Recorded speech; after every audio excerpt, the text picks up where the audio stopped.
Hey guys, and welcome to round 6 here at the Midseason PC Doubleheader. I am Regina Engley. This is Jake Muller, and we have for you guys some pretty fun teams coming up. Yeah. We have Caleb Ryor. Sorry, Caleb. We have Caleb Ryor versus I literally just asked. So it's Ofomezie. Yes, there we go. Who this is actually his first event. Nice. So it is going to be really exciting to see. We got a peek at the teams and. They're hype. They're really fun. It's going to be really exciting. Yeah. So, I mean, we're at, round 6? So yes. they're like at X1. Yeah, they're 4-1. Yeah, so it's going to be fun. There's Caleb for you guys. So he did say we could call him Mezzy. Okay, yeah, that works. to make it a little bit easier. That's easier. They're on screen as Lean well. back. But I think it's kind of cool to be able to go to like a 100+ person event as your first event and make it this far so far, and like especially here in this region, it's got some tough competition too. Yeah, there's been some like crazy names coming out from this area. I mean, like I hear about it all the way from the other side. It's just really funny for the two of us. Yeah, we're both, like, we're the two non-locals. Texas, California. Yeah. We're on the other side of the coast. But, right. Of course, we're not unfamiliar to like some of these names as well. Yeah. But I want these teams up on screen. I know. They're so great. I was like, oh, this is going to be so good. Yeah. Like, yeah, well, it is Mezzy's first event. It is definitely not Caleb's first event. I think he was talking about it being his 98th event, something like that. So he's been around for a while. Yeah, tomorrow's going to be event 100 because he's doing, I think, the PC today, yeah. If he doesn't right. Yeah, so. But no, I think he's had some pretty good success recently. You know, he won a pretty big Midseason Showdown here in the New York, New Jersey area back in January, one of the first of the new format. So clearly he knows what he's doing in this format. You know, he's got a pretty cool team. Obviously, so does Mezzy. So really cool to see some neat teams coming out from, you know, a veteran and kind of a newer player. So yeah, we're just like hyping up these teams for you guys. You guys going to see it. You're going to be like, what are they talking about? These are like, nah. I think it's just kind of cool because like seeing someone like, you know, someone so I guess like quote unquote like new and like fresh to the scene versus like someone you would consider a veteran. And it was fun because like I was listening to them talk and they're just discussing like their events, and it just kind of shows you how like fun Pokemon events are because you get to meet all of these different kinds of people and you all come from different like levels and it's cool, and I think once we see these teams, right, they offer you very unique perspectives on how everyone views the format. Well, that's another thing too. Like when you're looking at all these different teams, you can see different, you know, team building styles, maybe different types of, you know, play styles. You know, you can see that some teams play to different win cons. You can definitely see that with these two teams. You know, Caleb has a bit of a bulkier team, but with the Durant option, and then Mezzy's team is a little more kind of balanced all around. Yeah. So for you guys, what you're seeing right now on the left side, Caleb's team with the Lapras, Rotom, Heat, Gothitelle, Scrafty, Togekiss, and Durant, and on the right, Mezzy has Como, Chandelure, Togekiss, Togedemaru, Rhyperior, and Milotic. We have that double Toad core. Yeah, I was like, I usually refer to Togekiss as Togi, and I can't do that right now. No, Caleb's team is neat, though. The Lapras Gothitelle gives you an idea that it might be kind of a Perish Song option. Because Gothitelle does have that Shadow type ability. It can trap Mezzy's Pokemon, with the exception of the Chandelure, because it is Ghost type. But Lapras does have access to Perish Song, and so if Caleb, you know, has a bit more of a defensive plan, he could potentially try to get some Perish Songs off. But does have some very offensive Pokemon as well. Durant, probably the most offensive Pokemon in the format, both with just how strong it is with those Life Orb Hustle boosted attacks, and just how offensive the fact that an ant can be, you know, so successful. I'm like really happy to see Gothitelle because these are great trainer cards. Let me just say they are. Yeah. I appreciate these a lot, but it's fun to see Gothitelle because it was one of those Pokemon that everybody was talking about before the format started, and now it's kind of great to see it being used, especially with GMAX Lapras probably coming in pretty soon. But we got Togedemaru and Chandelure as the leader choice here for Mezzy. I am a personal fan of Chandelure, but Durant and Togekiss, so no Perish Trap quite yet, and that is an air balloon as well that I just saw across the screen. The air balloon is big because oftentimes Durant will carry a ground type attack. I believe Stomping Tantrum is its ground move of choice, which gives it access to a really strong Max Quake, but that air balloon will give the Togedemaru a chance to avoid the ground type attacks just for one turn. If the Durant hits it with anything else, or the Togekiss, it will have the air balloon popped and be on the ground. Durant doesn't really like facing down Chandelure, but again, it does have access to that Stomping Tantrum and Max Quake. So Caleb does Dynamax immediately. It will have a really good way to threaten the Chandelure. Also, Max Rockfall, something we've seen from it, similarly could threaten the Chandelure as well. Yeah, I think, you know, you've got the fake out possibility here from like Togedemaru as well. And Togekiss does not get like Tailwind, so it's right. Not nice yet, at thing. least. Yeah. Oh, there's a day coming for it, right? But Lapras is going to be switched in here for that Durant, and actually we're going to have a Dynamax straight from Mezzy, and it's probably going to be that Chandelure. I'm very, very excited to see Dynamax Chandelure. Oh no, it's Totodile. Oh, interesting. Big mouth. Which is actually just it's so angry. But like interesting choice because like you can have access to, so you don't get that fake out anymore. And it is going to be Max Steel Spike, actually. Okay. And it's going into that Togekiss, and there was no berries. Wow. That is a knockout right there. So no Dynamax option for that Togekiss because it is going to go down. Gets a defense boost for both Togedemaru and for Chandelure. I'm so used to saying Togekiss at this point. And Chandelure is going to be able to go for that Heat Wave single target. But Lapras is, as long as it doesn't get burned, Caleb will be in at least an okay spot from that. That's a really big turn for Mezzy. You know, the Togedemaru was actually really safe that turn, given the fact that it does have an air balloon. It really wasn't threatened by the Durant at all. You know, Durant can run superpower, but most of them opt not to, just because Max Knuckle really isn't that great of a max move. So the Togedemaru, you know, knowing it presumably has Iron Head, that is the steel move that you'd see on Togedemaru, had that chance to take the immediate knockout on Togekiss and just went for it. And that was a huge play because now the Togedemaru still has that air balloon, didn't take any damage. The Chandelure, if it's carrying Focus Sash, still has that intact. So Mezzy has a lot of options here, and he's up a full Pokemon on Caleb. And Caleb's going to actually take this turn of Dynamax, so we'll have at least that one up on Mezzy after that Togedemaru is finished. But Durant is going to be the is going to be the Pokemon of choice here for that Dynamax. Something that we have seen because of Dallas Regionals, at least. Yeah. A scary Pokemon to have as the Dynamax with the Hustle.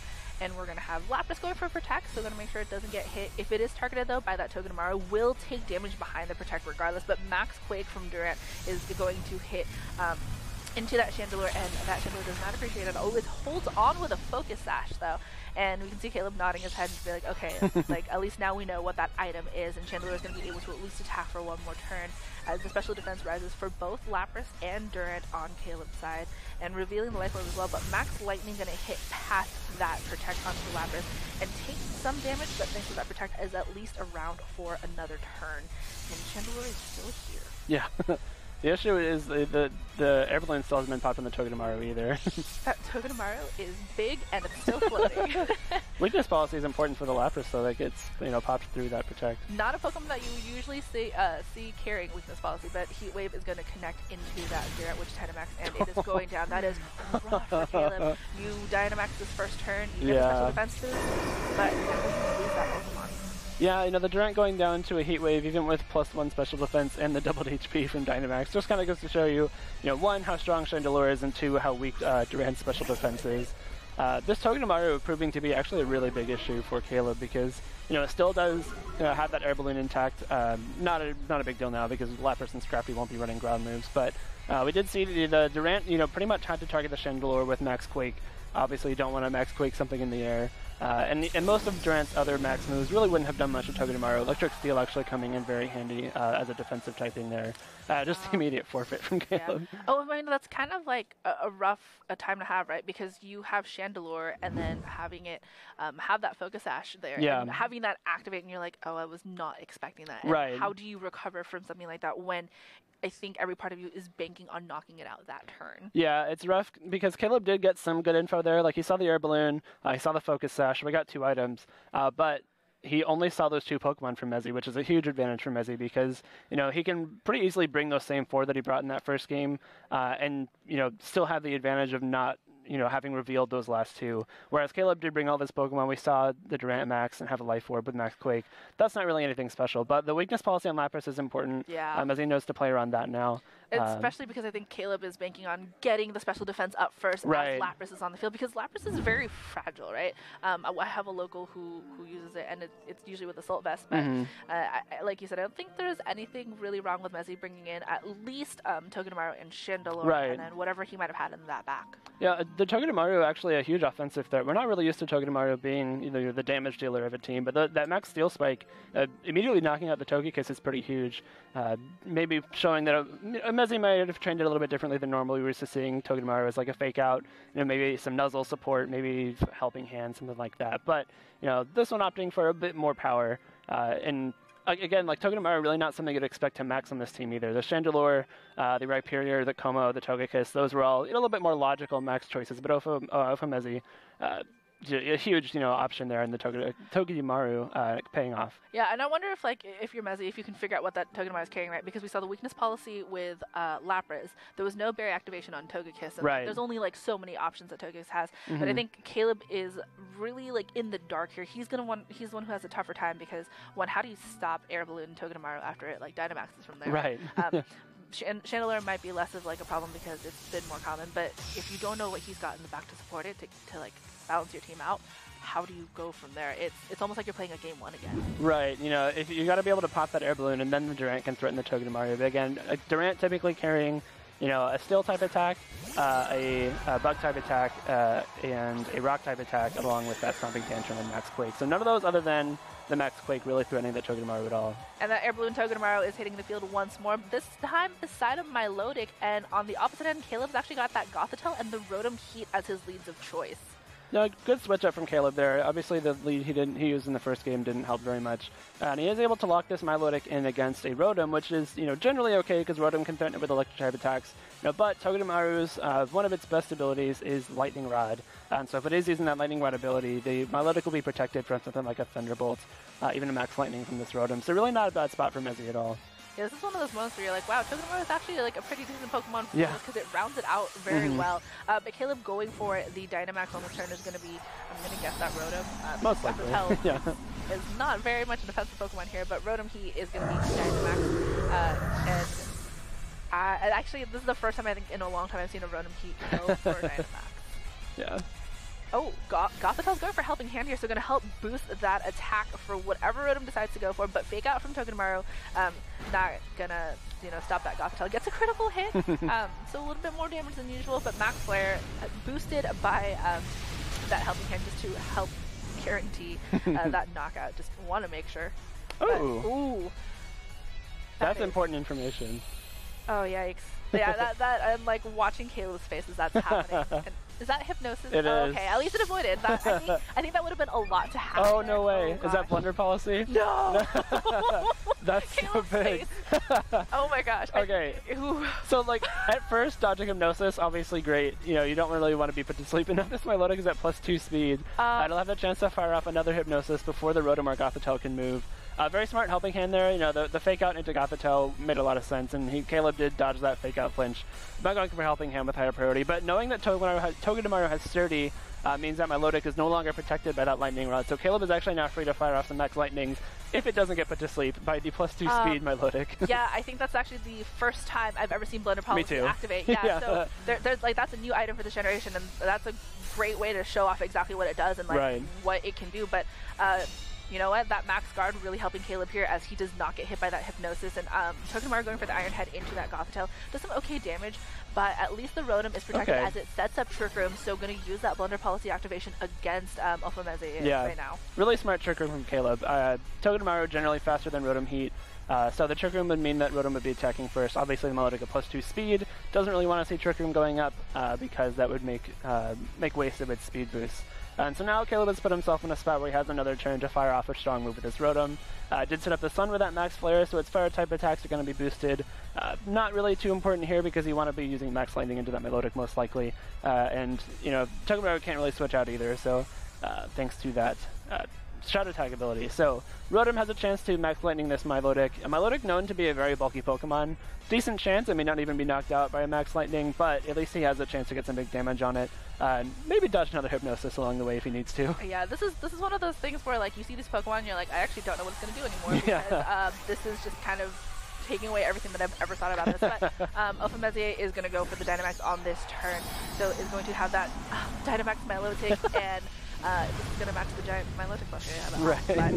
But I mean, that even at +2 speed, decided to keep it in here, so might want to change up the weather just a little bit to make sure that Rotom Heat isn't going to be able to do as much damage. But Helping Hand from Gothitelle is going to make sure once again that Rotom is able to do a lot of damage, and actually that Dynamax might actually help that Milotic out. Yep, only gets it down to about half health here. Oh. So the we've also got Electric Terrain, and like I think if you're Caleb, you're like just shaking your head because like this is an interesting matchup, right? As Togedemaru goes for the Iron Head one more time, is slowly going into that Gothitelle gets a critical hit, but again you can't switch out until that Gothitelle is out. Right. Yeah, the Max guys are coming out into Gothitelle here. Smart play, you know, he gets rid of the sun, almost knocks out the Gothitelle, not quite. So the Shadow Attack is still active here, but he does set up the rain. So the Fire type attacks from this Rotom going to be a little less powerful going forward. The Dynamax on the Milotic made a lot of sense there because you can see, you know, the Helping Hand Max Lightning, you know, definitely would have knocked out the Milotic. It did over half, and the Dynamax doubles your HP. So smart way to preserve Milotic, you know, even though it is at +2 speed and Trick Room. Again, it's a very bulky Pokemon. Now that Rotom is no longer Dynamaxed, a Helping Hand Thunderbolt possibly might not even knock out the Milotic from here because it's going to be a little less powerful than that Max Lightning. The Togedemaru is sticking around, you know, firing awesome Iron Heads, getting some good damage on the Gothitelle. I believe it went down to its sturdy 1 HP on the first turn, and it's still here on turn 3 or 4. So yeah, this is one of those ways where I think having Gothitelle as a Shadow Tag is really interesting because it almost forces you to have to use your Dynamax sometimes, even if you don't want to make sure you have that Pokemon around. Yeah. But Gothitelle going for one more Helping Hand with that Rotom and probably going for like another Thunderbolt. It just goes for a Volt Switch. So. Doesn't even get Milotic in Thread, but at least allows Caleb to pivot as opposed to like Ofomezie, who has to get rid of that Gothitelle this turn, or else he's just going to be sitting there letting these two knocked out, and then he can finally bring in his Pokemon. But Lapras coming in during rain turns is going to absolutely love that. Also still has weakness policy, but Togedemaru connecting that Iron Head and is finally going to knock out that Gothitelle, so Ofomezie is at least now able to switch around, but Milotic's Max Geyser into the Water Absorb Lapras. There was a smart play from Caleb there, knowing the Lapras has that water absorbability to be able to take the Max Geyser. If it did have some damage, it would have healed it up, but, you know, just stays at full instead. Volt Switch, you know, a little less strong than Thunderbolt, but in this case, I don't believe that was a difference between a knockout or not. And it allowed him to pivot into this Lapras. So a really convenient Volt Switch there from Caleb. Allows him to get this Lapras in, which, I don't know, actually. It may be able to finish off Milotic with a Freeze Dry, but either way, it'll definitely finish off the Togedemaru with something like a Freeze Dry or a Hydro Pump or whatever move it might be carrying. And he also gives his Togekiss a chance to attack before this Milotic because, again, it is still at +2 speed, and Trick Room is still active for 2 more turns. You could go for, like, the Helping Hand Togekiss and then go for True, the yeah, very possible. So that slot is just, like, a really helper spot at this point if that's what it's got there. But, I mean, even with, like, these two Pokemon on Ofomezie's side, like, at almost knocked out for both of them. I feel like he's just been putting so much pressure onto Caleb here, but Togedemaru has Spiky Shield here, is going to go for that Special Protect, as Milotic actually also goes for a Max Guard, so a way to stall a Trick Room, and there's that Freeze Dry into the Milotic, so no Helping Hand from Togekiss, but it does go for a Dazzling Gleam, but again, that double Protect on that side of the field is going to stop any of those attacks from hitting, and it's going to notch down one more turn of Trick Room. Yeah, smart play from Caleb bringing in that Togekiss on the last turn, because that Dazzling Gleam means that, you know, he will be able to finish off the Togedemaru with Dazzling Gleam, and if Freeze Dry happened to not pick up the KO in Milotic, that Dazzling Gleam certainly would have made the difference. Mezzy deciding to Max Guard his last turn of Dynamax, smart play because he did preserve his 2 Pokemon in Trick Room. Now there's just one more turn of Trick Room left. So if he is able to weather this last turn of Trick Room and he has some faster threats in the back, that could be his ticket to winning this game. But Caleb still does have his Togekiss and Lapras and his Rotom all at full health, I believe. So a lot of options from Caleb, too. All right, and Togedemaru is going to be withdrawn, and we actually get to see another Pokemon on his team. Finally, we've got that Togekiss here, as Lapras goes for the Freeze Dry into Milotic. It's going to do super effective damage because of the fact that Milotic is a water type, and is going to knock it out. And we are maybe going to see another, like, that Togedemaru come back at some point for the fake out. But Dazzling Gleam from Togekiss is going to catch the other Togekiss with a critical hit on that switch in, as Trick Room is ending. No, good turn from Caleb. You know, finally gets to knock it on Milotic, get some good damage on Togekiss. But this Togedemaru does come back out. You know, we have seen it does carry Fake Out. We've seen Iron Head and Spiky Shield, and we know it has an Electric type attack. You know, if that Electric type attack is Zing Zap, that's going to be some pretty big damage because we do still have the Electric Terrain up from Rotom's Max Lightning. There's a chance it is just Nuzzle, so if it is Nuzzle, that's obviously not a big damage dealing move. And it would just pop Lapras' weakness policy in trading for, you know, a bit of damage and a paralysis. So Mezzy's got to be careful. It kind of depends on what that electric move is. This Lapras and Togekiss in a decent spot, you know, just because Mezzy can't really threaten both at one time. And the Togekiss, we saw that crit onto Mezzy's Togekiss with the Dazzling Gleam, could be indicative of something like a Scope Lens from Caleb's Togekiss. Caleb doesn't want to risk any electric moves for either of his Pokemon. It's probably just baiting out to see what type of move and stop the fake out on this turn, as we've got Double Protect on the side. Is actually going to be Nuzzle, so would have guaranteed a paralysis after that. But Air Slash from Togekiss onto Caleb's Togekiss as well, so at least he knows what is being targeted on that one. Right, and also a very safe Double Protect. You know, one move that Togedemaru can run sometimes is Encore. But knowing that we've seen Fake Out, Steel Move, Electric Move, and Spiky Shield, you know, it doesn't have that Encore option. So really nothing lost by Double Protecting there. He does stall out that last turn of Electric Terrain as well. And he learns that the move is Nuzzle on Togedemaru. So now this Lapras sitting really pretty because the best move that, you know, Togedemaru has to hit it is Iron Head. He doesn't have that super effective Zing Zap. And Lapras actually has some very strong special defense. It's got a lot of HP, as you can see there on the screen. So, not super threatened by this Togekiss. Likely able to knock it out with a Freeze Dry thanks to that Dazzling Gleam chip damage. So, looking like Caleb might be able to outbulk Mezzy here, but it does still depend on Mezzy's last Pokemon. Alright, and Togekiss on Caleb's side going for the Follow Me, so going to draw attacks to itself, leaving this Lapras free to at least get an attack off. As Togedemaru nuzzled into that Togekiss is going to get that paralysis as well. So going to have that speed and make it so that you might not be able to move, but Togekiss Dazzling Gleam from Ofomezie's side and does some okay damage there, but Freeze Dry from Lapras is going to just knock out that 1 HP on that Togedemaru and get rid of what was a pretty problematic route for Caleb. Right. You know, I fully agree with targeting the Togedemaru there. You know, even though it doesn't threaten a whole lot of damage, Nuzzle is really annoying. He gets rid of a possible Fake Out option in the end. And the the Togekiss, I'm getting it mixed up now, not really threatening for Lapras at all, but we do see the combo come in. Yeah, that's one of those Pokemon that I look at and I'm like, I was not expecting to see anybody use it for this format. I mean, not having access to its like really cool Z move and just being super weak to Fairy in a format where Togekiss is running everywhere. But Como is going for that Protect on this turn, as Lapras actually on Caleb's side is also going to go for a Protect. So it's just going to be the Togekiss. I don't know the puller of that, but the Togekiss going for attacks here as Ofomezie's Togekiss is going for. Oh, gets the flinch into that, so Caleb is unable to move either from the flinch or potentially from that paralysis. Right. Thunder Wave, or Paralysis rather, plus a Togekiss with Air Slash is a terrorizing combo, especially if it is the classic Serene Grace Togekiss on Mezzy's side. That 60% flinch chance along with the 25% full paralysis chance doesn't really stack up well in your favor if you were Caleb. Protecting that Lapras, you know, possibly trying to scout for a fighting move from that Como. A lot of them have been running Body Press lately, which is a really cool move introduced in these new Sword and Shield games. But if Caleb is able to break through this full paralysis and get something like a Follow Me off, he'd at least be able to protect that Lapras from a possible fighting move and allow Lapras to fire off a Freeze Dry into either of these targets. Going for a Double Protect and gets it from Ofomezie's side, so no attacks onto that. But Togekiss, Caleb going with that Follow Me for his Togekiss, going to try to draw another attack here as Ofomezie goes for the Air Slash one more time into Caleb's Togekiss. That Lapras is going to be able to very smart. Parasong, so we are on a timer for real now. That's really smart from Caleb. Now, these are Mezzy's last two Pokemon. And he gets his Parasong off, meaning that unless Mezzy is able to knock out all of Caleb's Pokemon in the next 3 turns, Caleb will be able to finish this game out. Now, we do know that Caleb still has his full health Rotom in the back. We know this Lapras has Protect. Rotom generally carries Protect, I would say, in this format. Togekiss usually won't. But there's a chance that Caleb does have it, given the kind of nature of his team. So if he's able to stall out these last few turns, he will be the winner, and he actually does carry Protect, so a smart call. Double Protect from Caleb, because the point of this Parasong is to just actually stall out these turns as Flamethrower is going into that protected Togekiss spot, and Air Slash into the other protected spot. So this is something that we're going to see for the next couple of turns, because now you're going to be switching out, protecting, and Ofomezie has to be able to deal with it. I actually don't know if he's going to be able to do it. No, I mean, the flowchart for Caleb here would be to switch out the Lapras, make sure you have that one Pokemon in the back that doesn't have the Parasong on it. You know, even if, you know, Mezzy was able to knock out the Togekiss and the Rotom Heat coming in, you could bring the Lapras back in the following turn and Protect, just to make sure you're not taking any damage. So it looks like Caleb should be able to wrap this game up. You know, a very, very good use of the Parasong, knowing that he does have, you know, kind of these 2 bulkier Pokemon left in Lapras and Rotom Heat.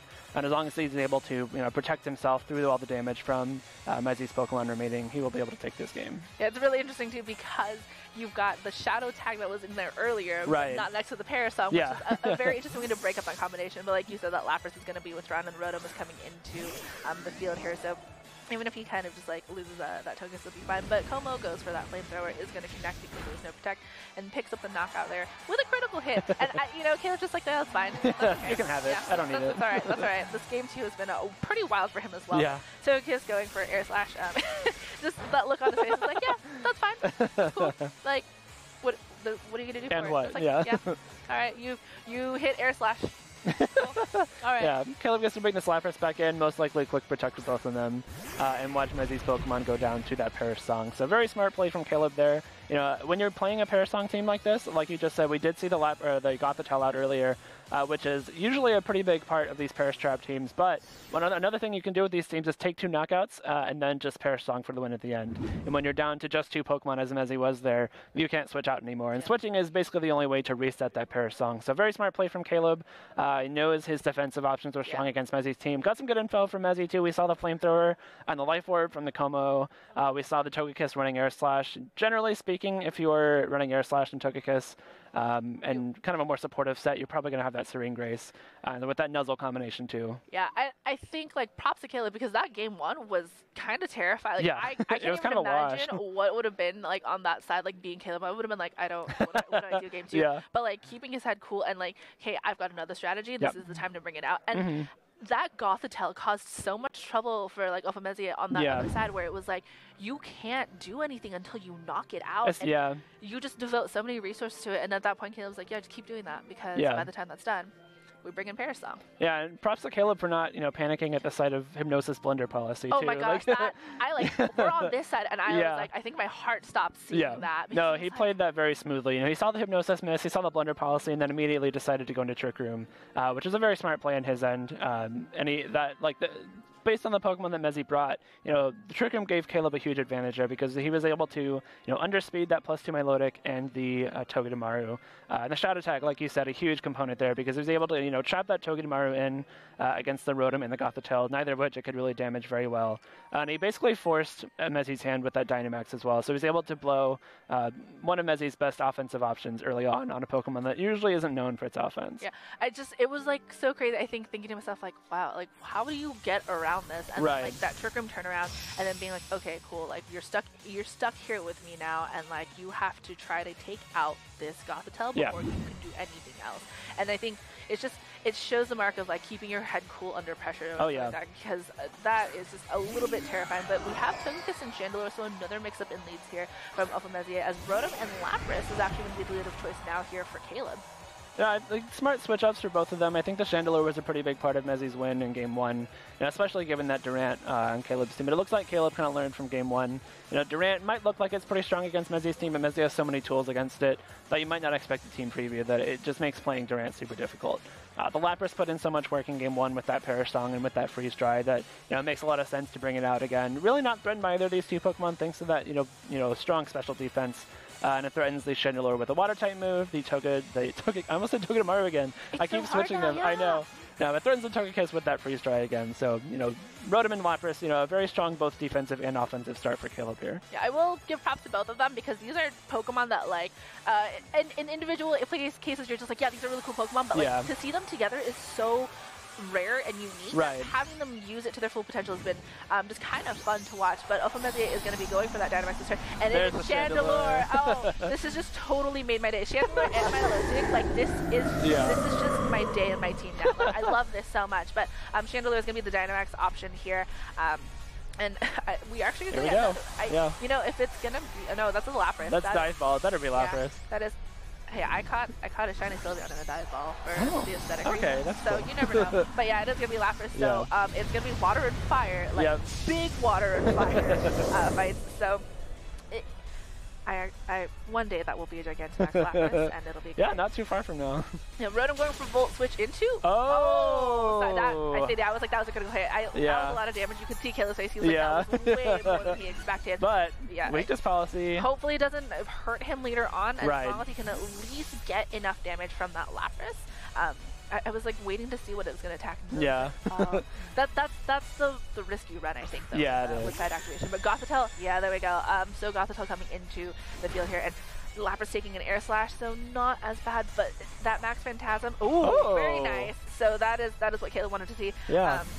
And then Gothitel's like, I was prepared for this. I was ready. And, yeah, and that is that Cassie Berry, which is going to make sure that he doesn't take as much damage for that Gothitelle. So right. The defense fall is going to be a little bit rough. Caleb's going to have to figure that out. But Caleb's facial expressions are making this right now as Max Geyser at +2. Yep.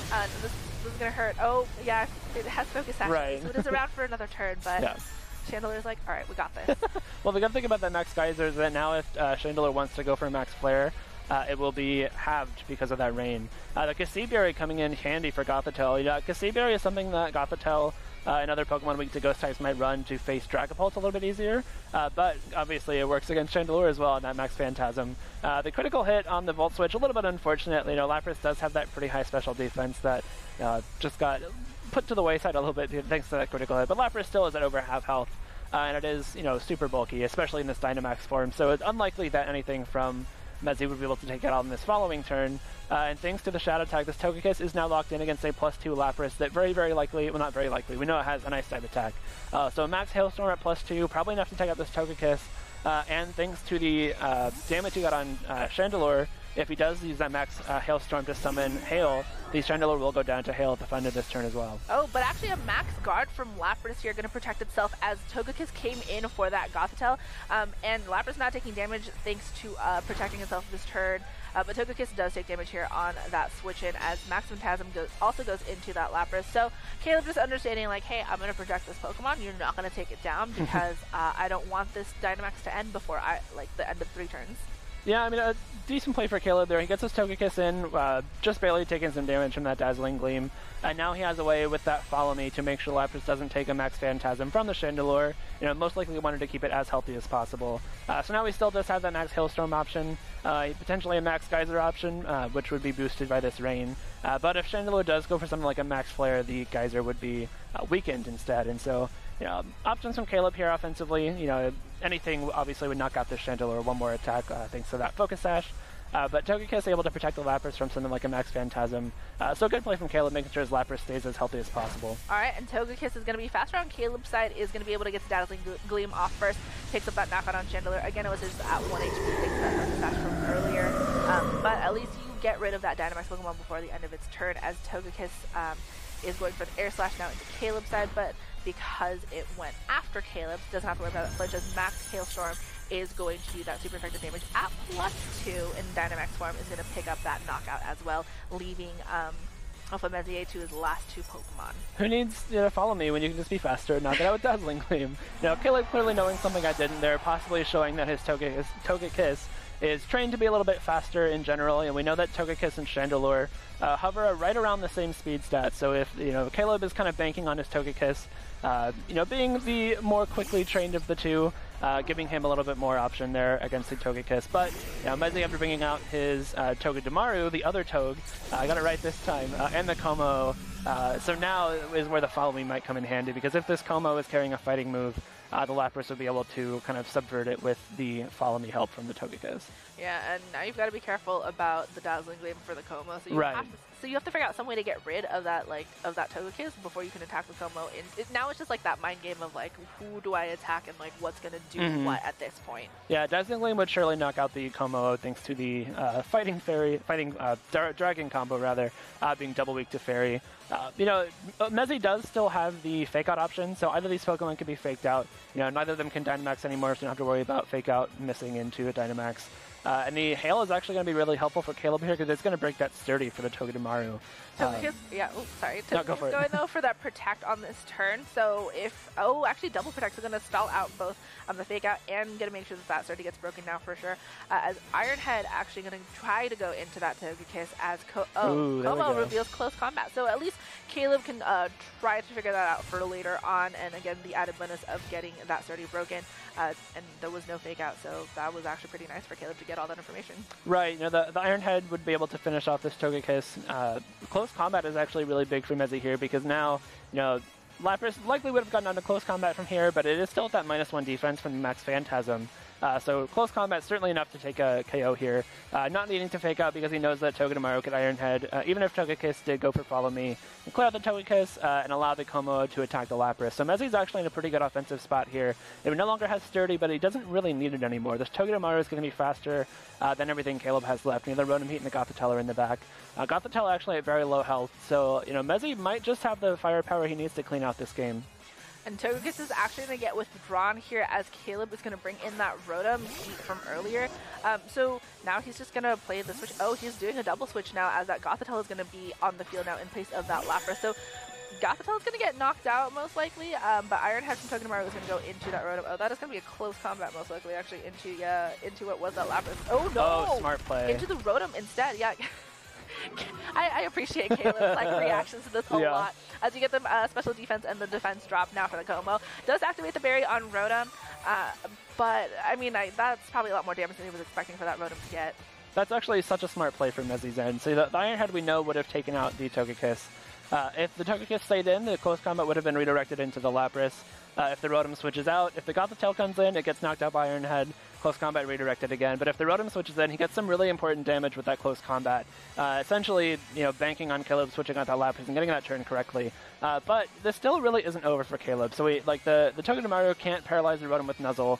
The close combat from Como, rather, would have the opportunity to probably knock out this Rotom from here. Actually, it might not. It might be pretty close. But if this Gothitelle is able to get something like a Trick Room off, then the Lapras would be able to, again, underspeed both of these Pokemon, threaten with a Freeze Dry, possibly a Hydro Pump. Depending on how the Como is trained, it could be faster or slower than the Togekiss. I don't believe we've seen the interaction yet. But if the Como is trained to be as fast as possible, the Togekiss will be slower. So if Trick Room goes up, Caleb gives himself some defensive options here. I wonder if it's actually with Lapras. So Lapras and Gothitelle, the pairing that we were, I think, expecting at some point together is finally on the field in the last couple of turns. Togedemaru goes for Spiky Shield, Como goes for the close combat, and actually gets the Lapras on the switch and picks up the knockout. And that's going to be really rough for Caleb there. So another defense and special defense drop for Como, but Lapras comes in only to be knocked out, leaving Gothitelle to go for, that Trick Room right there. So he's still got, the Rotom and the Togekiss in the back. Right. Yeah, that's really big for Caleb. Kind of correctly predicting the Togedemaru to not attack that turn. Gothitelle is known to run Fake Out now. That's a new tool that I got in Sword and Shield. So Mezzi possibly wanting to dodge a possible Fake Out from that Gothitelle, protecting that Togedemaru just in case. But Caleb taking really good advantage of that, bringing in the Gothitelle to set up Trick Room, which now gives his Rotom, which, given that Citrus Berry might be trained to be a bit bulkier, maybe not as fast as possible. It gives the Rotom a chance to take out this Togedemaru. And especially since the Togedemaru just used Spiky Shield, it would have to go for that 1-in-3 roll to protect itself again from an overheat from this Rotom. Yeah, and honestly, I think Caleb has just been really smart about pivoting and just switching out Pokemon as he needs to. And I think it's kind of tough because, again, when you're facing Pokemon that you don't normally expect to face in matches, your game plan shifts, right? You have to figure out, okay, what did I learn from previous matches? And we didn't really exactly see a lot from the Como, in that earlier game, and Togedemaru has just kind of been a wild card all over. But Gothitelle goes for the helping hand, and Caleb is no longer in focus here, so I'm really curious to see what's gonna happen. Oh, double protect. And that is he had targeted down that Togedemaru, so that Spiky Shield just really hurting his chances there as that close combat into the Rotom is going to pick up that knockout. And this is one of those moments where the dice are just against you for it. Right. Yeah, unfortunate for Caleb that double protect from the Como, or the Togedemaru rather, coming in super handy for Mezzi, able to protect itself from the overheat. Now Caleb still does have this Togekiss. It might depend on how the Togekiss and Como are trained. But the Gothitelle going for helping hand there might reveal something because, typically if Gothitelle was carrying a Psychic type attack there, probably would have fired it off into the Como. It's super effective. Como was at least -2 special defense from those close combats, and Rotom did not need help from overheat to take out that Togedemaru. So Gothitelle very likely not carrying something like Psychic or Psyshock, which means that the Togekiss might be the only thing left on Caleb's team that could deal damage. And even if he does get a Dazzling Gleam off, that would take out the Como, but the Togedemaru would easily handle that and take out the Togekiss with the Iron Head in the very end. Yeah, so, I mean, do you go for the Togedemaru here? Yeah, because Como goes from the attack because he's trying to sell out Trick Right. now, right? Yeah. So I think Caleb here just has to, like, really... Oh, low sweep from Gothitelle. Gonna at least get some chip damage, chip damage into that Togedemaru. Gonna leave that Togekiss able to... Ooh. Yeah, the speed drop. Let the Togedemaru attack first. A bit of a last-ditch effort from Caleb there. I think he knew that one was over. I mean, honestly, Caleb did such a good job in that game. Yeah, I was insanely impressed because there's so much happening from Ofomezie's side that, like, you're just like, what? I think less prepared, or in some cases, like, maybe like less experienced players would have been just like, what do I do here? Yeah. And like Caleb adjusted beautifully. He was able to like be, okay, I got this. I'm not gonna panic. I'm gonna figure it out. And I think his game 3 was just so well done, right? Like, there are some cases where like, oh, okay, like that's really unfortunate, especially like. The double spiky shield is like is rough, but he did such a good job there, and that was kind of crazy, but. Yeah, what can you do? A great game from both players. You know, that game 1, Caleb bouncing back from what was a pretty disastrous game 1. Yeah. And able to kind of pretty cleanly take game 2 and then, you know, put up a really good fight in game 3. That really came down to that very last double spiky shield in the very end. Yeah, so very well done from Ofomezie, taking himself to 5-1 here. So one more win and he's guaranteed top cut. Caleb's still alive at 4-2 as well. I'm not worried about Caleb. I think can like definitely come back. Yeah, no, definitely. We will have an interview almost immediately, so really just don't go anywhere, guys.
Hello, everybody. My name is Maeve O'Rourke, and I am here with Ofomezie Emelle with a crazy last round of Swiss, and this is also your first tournament. So that is insanely exciting for me. But one thing I really, really want to talk to you about is where did you get the idea to put Togedemaru on your team and Dynamax it and, you know, run it in such a way that I haven't really seen Togedemaru run yet this season? I think that because Togedemaru has Sturdy, he's the perfect, like, in a best of one, like, I win so much times because people refuse to use Lightning because they see Togedemaru and like, oh, Lightning Rod, and I'm like, Sturdy. Like, he's the only one that can learn Lightning Rod that can also learn another ability that throws them off. Like, it's not Raichu, Pikachu, any of the other Lightning Rod users that you hit them and they need to Focus Sash. Like, with Togedemaru, he has Sturdy, so I can keep the Focus Sash on Chandelure, and I can run both of them at the start and be sure that neither of them are going to die in turn 1. So I can play that sort of like offensive first turn, which is what you saw whenever I threw out Togedemaru. I was just like, okay, gung ho, because like, they're not gonna be able to take him down. One thing also I think that's interesting about the ability choices you have on your team, you didn't have Soundproof on Komodo, but I think you definitely baited Caleb with the Perish. Yeah. He seemed to have held back on the Perish. Was that something also intentional when you picked Komodo? I have 2 Como. One is Soundproof, one is Overcoat. And because Como, you run Life Orb on mine, it does take up a lot of damage when he's in like Sandstorm and Hail, where like I'll do like one close combat and lose like 20% of my health because of the Life Orb plus the Hail and Sand damage. And I have Togedemaru as a check to most Fairy types. So whenever I see a Fairy type, I just keep Como in the back. Instead of running Soundproof for like Sylveon, for example, or even Snarl, I just run Overcoat because I want him to be able to stand on his own and just take the Life Orb damage and nothing else. He's Glass Cannon. He shouldn't be losing more HP than he needs to. So Soundproof is only if I need Soundproof, then that means someone needs to cover for Como, not Como needs Soundproof. Like, right. But at the same time, it's another ability where they have to take that into account that, oh, Como might have Soundproof, so whenever Sylveon see me in the selection screen, they keep Sylveon in the back because they're like, oh, I can't use Hyper Voice against Como, but they still have to waste their time figuring it out. Yeah, and I thought that was something that was really interesting, the way you kind of played with Caleb's thoughts a little bit, kind of messed with him thinking, I'm not entirely sure, you know, what do I do? Caleb's reactions, which we could see on stream, were incredible. I don't know how privy you were to his facial expressions. But I saw a few of them, yeah. Dude, you should have seen my reaction when he volt switched his Lapras. Well, the critical hit on the volt switch. Yeah, that was like, one, I didn't know. I just, for some reason, I didn't think he would do that. And two, the critical hit was just like, oh. Like, yeah, that's definitely rough. Your turn 1 in game 2, even though you didn't end up winning that game, which I thought was really interesting, that hypnosis with blunder policy on Milotic, that's a new item in this generation. I do want you to break down your choice on that a little bit. I set up my Milotic to outspeed Dracopult after it misses a hypnosis. So it has Ice Beam. So basically, like, it's almost the same concept as Yawn, but I get a speed boost. I love this. I'll spend 2 turns trying to put someone to sleep, but the second turn I'll outspeed them for sure. Yeah, and then you do have a higher chance of hitting that hypnosis the second turn anyway, which is really incredible. And the second thing is that I noticed that when Muddy Water misses one opponent, Blunder Policy also activates. Interesting. So it's just Muddy Water, Hypnosis, Recover, and Ice Beam. And another thing that I do is I'll offensively start Togedemaru and Milotic because Milotic is mostly defensive. And then I'll just spam Max Steel Spike. And then, like, if they don't have the ability to get through Milotic, eventually something is going to lower one of its stats, and it's going to just become, like, it's going to be +2 speed, +2 defense, +2 special attack. It's just going to 1v4 an entire team. I've had that happen in multiple sets today. Well, that point in the game as well, Caleb didn't know what ability your Togekiss was. Mm-hmm. So that was that turn 1, sorry, your Togedemaru was. Oh, I'm yeah, sorry. I'm saying the wrong game 1. Yeah, turn 1 of game 2, he didn't know. Because that was the turn you activated both Blunder Policy and Sturdy. Yep. So for us, that was an extremely interesting turn just in terms of information. And I think, you know, it was definitely something that, for us, I think we were a bit overwhelmed. But having that option, I think, for you, having the Togedemaru and the Milotic, leading something that can, you know, it looks scary and you don't want to use Max Lightning or anything like that, fearing some sort of Lightning Rod. So I think that was really interesting for us. Also, too, your team with that Perish Trap, with Gothitelle, how was it when you Dynamaxed your Chandelure and you went for that Max Phantasm? Were you expecting the berry on Gothitelle? I was expecting it. I was expecting Gothitelle to live. Like, I didn't know, like, in what way, like, Focus Sash, berry, whatever. I just knew it wasn't going to, like, I knew it wasn't going to lose its life in that turn, but I figured that it was important to, like, at least lower it to a % where any other of my Pokemon that come in can just, like, chip it away. So I had to go for just the damage so that it doesn't stay around, because I knew he was going to bring it back later if he wanted to Trick Room again. And the one thing about Gothitelle is that, like, I was actually fearing it having Fake Out the entire time. Oh, and yeah, that's new to this generation. I'm assuming it did, but, like, there were certain turns where he just didn't use it. Like, that one turn where he got a second Trick Room in game 3, I think it was, where I was just expecting him to Fake Out, because if he didn't, I would just KO both of his Pokemon. But he got me, and he didn't Fake Out. He went for Trick Room, and I had to play, like, catch up from there. But yeah, nice. I think one question that a lot of us want to know, did you build this team on your own? Yes. Really? So Chandelure is one of my favorite Pokemon. So I just kind of, like, took it, and I was like, my core originally started with Como as this is a special attack Como. Really? It's a mix, so it has entirely special attack, and then it just has a bit of attack damage so that it'll one-hit KO Tyranitar with close combat. Interesting. Even when he Dynamaxes. So that's how I set up my Como, and I just sort of, like, made it so that every single Pokemon that I have, whenever Togedemaru uses Nuzzle on them, they outspeed Dracopult. Yeah. So Togedemaru is like the all around, like, the rounding factor of my team. Literally, it's round. And then I just put a bunch of favorites on it, and then I rounded out the team with Togekiss because, like, it's one of the most popular Pokemon. But the difference in my Togekiss is that because Nuzzle is really good, I run Serene Grace, so that I do Nuzzle in the Air Slash Trap, and Togekiss outspeeds Dracopult after Nuzzle, so Air Slash Trap for days. Like. All right, Metzi, well, I am going to have to let you go. We are psyched to see your team later on today, though, if we do get you back on stream. So I am going to take off now. We will be back with a bit of an update between Swiss and Top Cut, so definitely wait for that. But thank you guys. We'll be right back. Thank you.